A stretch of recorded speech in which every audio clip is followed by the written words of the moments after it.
Hey, Raina Corey, this is Ellie.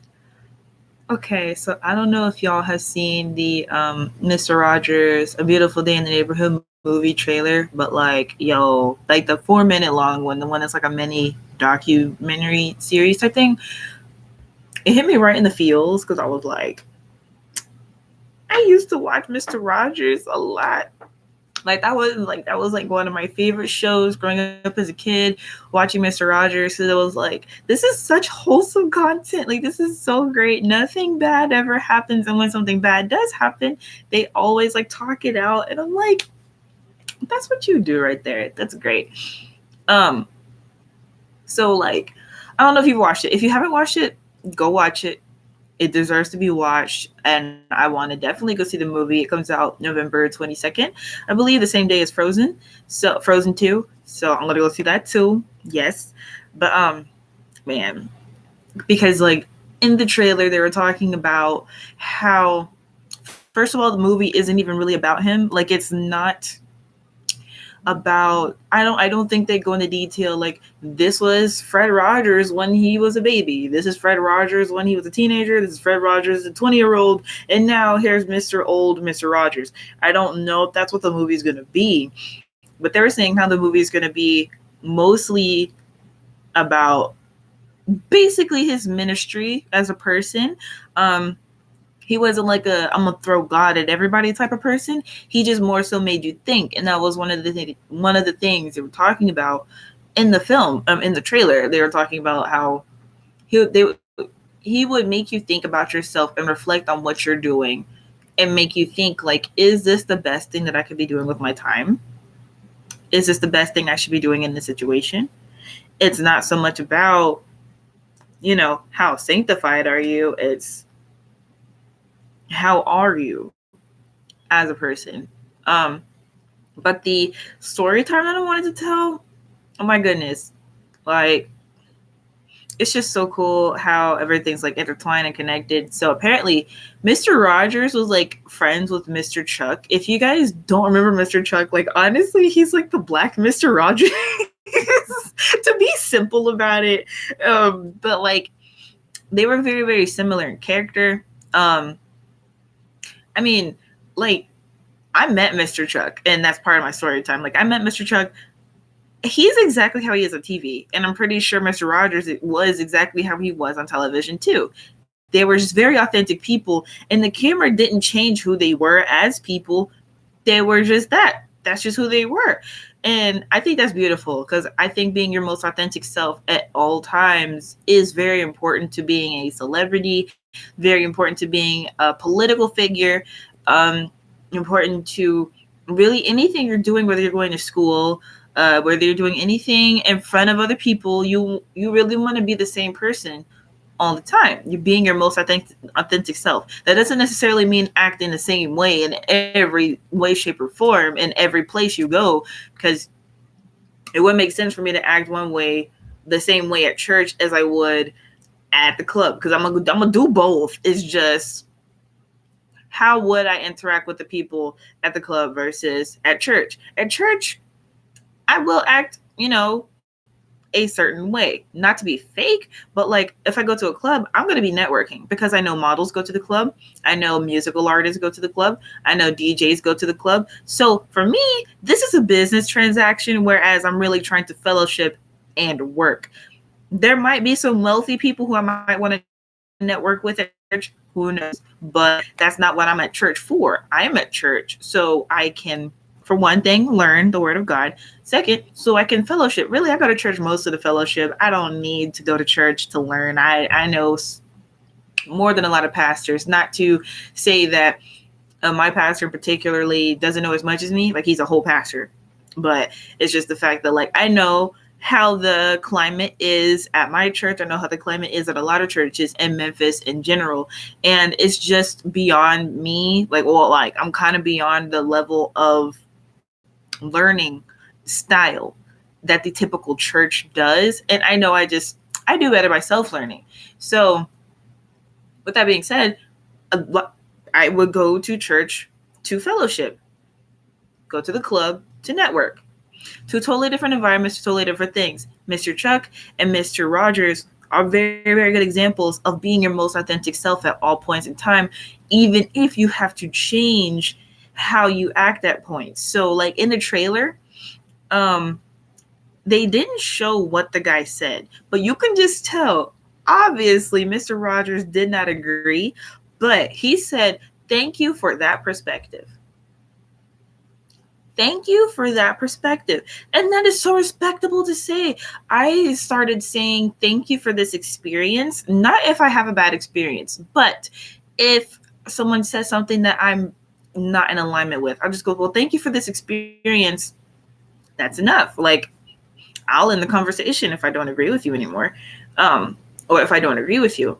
If I straight up disagree, I will say I completely disagree with your opinion, but it's not my opinion, so it doesn't matter. That's how I am. Mr. Rogers and Mr. Chuck are a little bit nicer than me. I don't know where Mr. Rogers is from. Mr. Chuck is from Chattanooga, Tennessee, and he moved to Memphis, and that was when I met him. So that's story time. When I met Mr. Chuck, I was, how old was I? This was before 2006, for sure. It was a long time ago. I was a young child. I was like maybe, I don't know, 6, 7, 8 years old, somewhere around there. He came to my church. It was really cool. I was like, whoa, that guy's tall. Like that was the main thing that was going through my brain. I was like, that guy is tall. But he died at 80 years old, and I was like, he had a good run. Like you're not even seeing that many people die at 80 years old anymore, and it's weird. Like my grandfather passed away at 80 years old, or not 80. He was like 70 something, but he was close to 80. And I'm like, I'm so blessed because so many people are losing their parents at 40, 50, 60 years old, and I'm like, yo, we need to get back to whatever Mr. Rogers and Mr. Chuck were doing.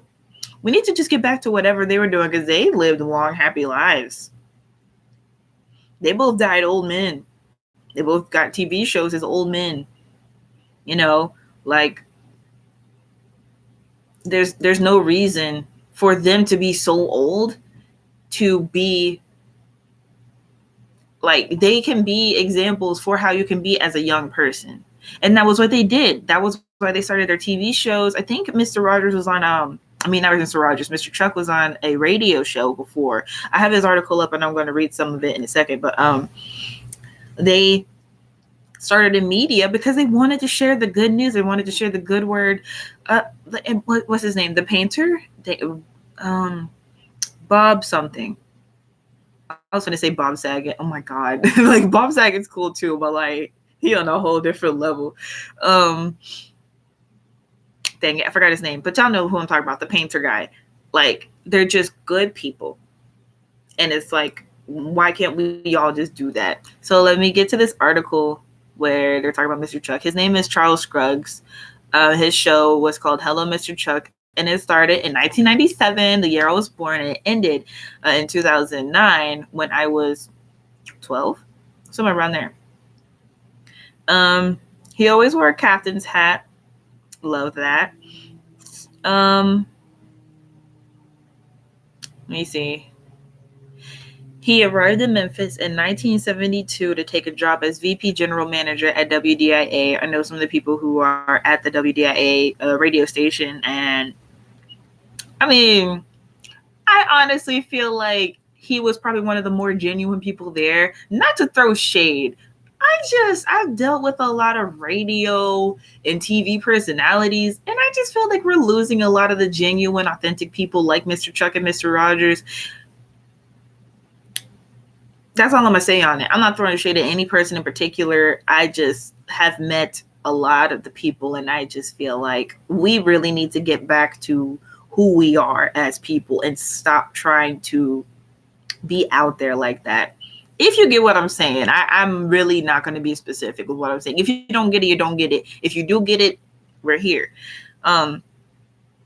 Oh boy, I didn't know this. Scruggs was also one of the founders of the National Civil Rights Museum, and he's the museum's first president. Wow. Well, it's making sense now why he came to visit my church then, because like we tend to have a lot of African American or Black activist type people come to our church a lot. So, let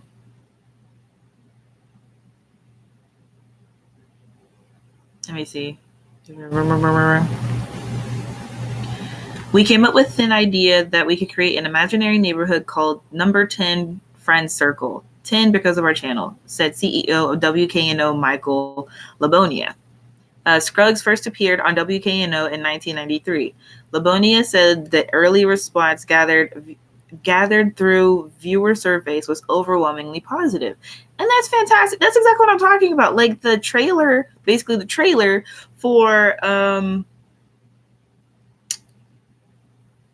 what am I trying to say? Basically the trailer for Hello, Mr. Chuck was so positive in 1993 that they had to do start the season in 1997. At that time, time moved a little bit slower, so it took 4 years for them to get everything prepared, but it happened, and it was guaranteed to happen. And so here's where Mr. Rogers comes in. When Mr. Rogers, the host of Mr. Rogers' Neighborhood, visited Memphis in 1997, year I was born, Labonia said he was impressed by Mr. Chuck.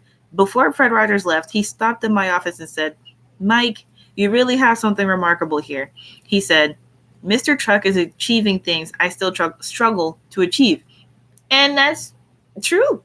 Like, it has to keep going, the way, like the positive wave has to keep going. And I think WKNO doesn't really have much of a presence like that. Like, I have a son now, so of course I'm paying attention to different programs like that and everything. I don't think they have like a personality type person to where kids can look up to them the way that we could look up to Mr. Chuck and Mr. Rogers. So I don't know. Hopefully they get another one. I want mine doing a show like Hey Ellie. That would be so cute to do a WKNO. I would love to do that, but like, yeah, I have to talk to some people. That's a lot of work to get like a TV show. I want a reality show. Those are easy to get. All you gotta do is be dramatic all the time. To get like a kid's show, you have to do certain things, and like that's kind of hard to do. So I might do something by myself, like a YouTube channel kind of centered around that, but just depends. More about Mr. Chuck though. In 2000, President Nelson Mandela was honored with the Freedom Award from the National Civil Rights Museum. As part of his visit, he spoke to a group of school-age children. Mr. Chuck was present for the event. After the speech, the children were encouraged to go up and meet President Mandela, and many of the children ran to Mr. Chuck because he's a celebrity. But, there was really something magical about him. There really was, Labonia said. Chuck was never out of character because Chuck was never in character. I mean, you saw what you saw. That was him. That's exactly what I just said. That's exactly what I mean. Like, he just was him. He just was himself. And he was just like this cool old dude. Like, I'm going to just keep it straight up. He was just a cool old dude. Like, exactly how he was with the kids on the show was exactly how he was with us at church, which is exactly how he was in the streets. He just kept the 100 all the time.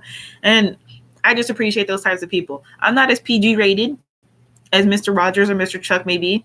Sorry. I just like to relate to the people around me. I like to relate to the people who I know. And I just didn't grow up in a PG type of environment 100% of the time, no matter how much my parents tried to make sure that I stayed in that type of environment. The kids in my school were just, like I was so glad to be homeschooled when I was homeschooled, because I was like, y'all are already messed up in middle school. I don't even want to know what y'all go through in high school. I found out so much stuff that happened in high school. I was like, I'm so glad I left. I'm so glad I was not here. Like, this happened for a reason. I didn't know the reason at first, but now I know. But yeah, I just wanted to share that with you guys. Make sure you go watch the trailer, and at least go watch the trailer. Like, the trailer made me cry. Like, the trailer by itself is enough to minister to people. Like, to be straight up 100. It's great. I really encourage you to go see the movie as well. I'm not being paid to advertise this movie. I would love to be paid to advertise this movie because, like, yo, that was back in the day. Like, I grew up on that. It's a beautiful day in the neighborhood. like that.